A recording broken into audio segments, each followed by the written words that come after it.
Once a righteous knight of the Brotherhood of Light, Gabriel Belmont was humanity's last hope. But fate had other plans. Betrayal, tragedy, and divine manipulation would twist his soul and carve his destiny in blood. This is not just a story of good versus evil. This is the story of how a hero became the embodiment of darkness.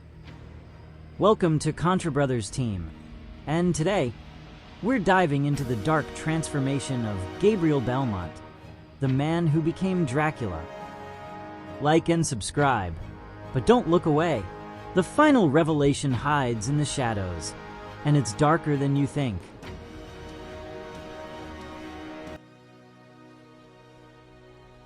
Long before the name Dracula echoed through forgotten castles and cursed lands, there was a man who prayed, who bled, who loved. Gabriel Belmont, a knight of the Brotherhood of Light, a sacred order sworn to protect mankind from the supernatural. But Gabriel wasn't chosen by the gods. He was cursed by them. His tale begins not with bloodlust, but with grief. His wife, Marie, was murdered. No justice, no answers, only silence. And in that silence, a dark voice began to whisper. The Brotherhood, desperate to cleanse the earth of the Lords of Shadow, sent Gabriel on a pilgrimage. They claimed it was divine will. But was it salvation they were offering or sacrifice? As Gabriel ventured across the ruined world, he faced monstrous horrors. The lichens of Pan, the vampires of Carmilla, the necromancers of the dead. And with each victory, the light inside him dimmed. But here's where the cracks begin to show. The so-called Lords of Shadow, they weren't demons from hell. They were once the very founders of the Brotherhood itself, corrupted by power and torn from their humanity. Gabriel wasn't just killing monsters. He was killing what remained of the divine. And yet, he believed he was doing good, that each fallen titan brought him closer to peace.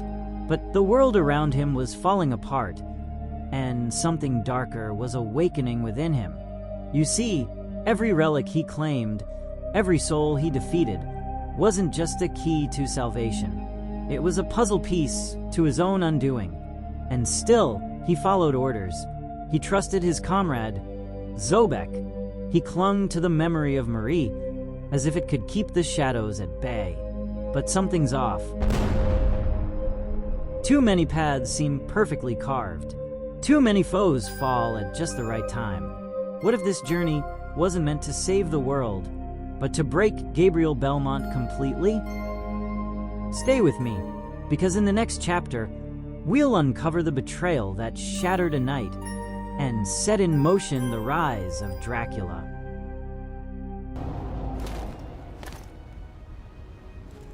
Gabriel believed he was following the will of the divine, but the truth was far more twisted. Zobek, his ally, his brother in arms, was no mere knight. He was death itself, the Lord of the Dead, one of the very lords Gabriel was sent to destroy. Zobek didn't just betray Gabriel, he used him.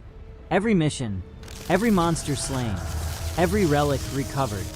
It was part of a grand ritual to reforge the god mask. And the cruelest part, Zobek offered him the mask to bring Marie back, a divine lie, hiding something infernal. Because Zobek was just another pawn. Satan, the fallen one, had orchestrated the entire chessboard. He needed chaos, power, Gabriel, and he almost won. Gabriel fought with rage, not as a knight, but as a man with nothing left to lose. Zobek destroyed, Satan vanquished. But when the dust settled, Gabriel was no hero. He didn't find peace. He didn't find Marie. He stood alone, a warrior with no god and no soul. That day, Gabriel Belmont died, and in his place, something else was born.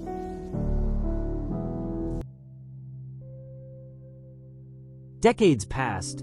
The world knew peace again. But Dracula, once Gabriel Belmont, lingered in shadows, a sleeping monster beneath his own castle. Trevor Belmont never knew the truth. He never knew his father became the thing they swore to destroy, and now fate led him right to Dracula's door. Their battle was brutal. Blades clashed, blood spilled. Neither man realized they were kin. In the final moment, Dracula struck a fatal blow. Only then did the memory return. He cradled Trevor's body, recognizing him too late. His son, his only child, lost by his own hand. But Trevor did not die, not truly. Instead, he awoke as something new. Neither man nor monster. He awoke as Alucard. And so began a new war, not of heroes and villains, but of a father damned and a son reborn. But the bloodline didn't end there, because even gods fall. And in our final chapter, we explore how Dracula's final confrontation in Lords of Shadow 2 shattered his fate forever.